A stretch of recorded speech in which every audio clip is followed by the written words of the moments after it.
আজকে স্কুল তো সকাল 6:30টার থেকে প্রাইমারি সেকশন, 10:30টার থেকে আপার সেকশন। আমরা আজকে মিলাদ অনুষ্ঠান থেকে আমরা দুটা সেকশন এক লগে আমরা 10:30টার থেকে আজকে স্টার্ট করব। আচ্ছা, তো আপনারা সকালে কটার সময় খবরটা পাইছেন যে এখানে? সকাল 7টার সময়। এটা কি স্কুল খুলতে যাওয়ার সময় আয়া দেখছে না এমনি? না, আমরা ওই স্কুলের পাশে আমাদের স্কুলের যে আয়া আছে, আমাদের স্কুলের পাশে আমার ফোন করে জানাতেছে, স্যার আমি সাদের উপর দেখতেছি এটি সব ভেঙে গেছে।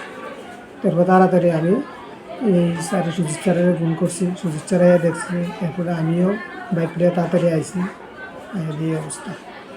তো তারা যা দেখা হয়েছে সকালবেলা, কিন্তু এটা মনে হয় রাত্রি ভাঙা হয়েছে।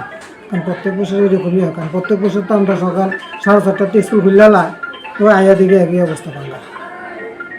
এমনি তো ভিতরে স্কুলের ভিতরে তো কোনো সমস্যা হয়েছে না? না, ভিতরে কিছু সমস্যা হচ্ছে, কোনো কিছু চুরি টুরি হয়েছে? শুধু দিল্লির ভিতরে দিকে গড়ি নষ্ট করছে।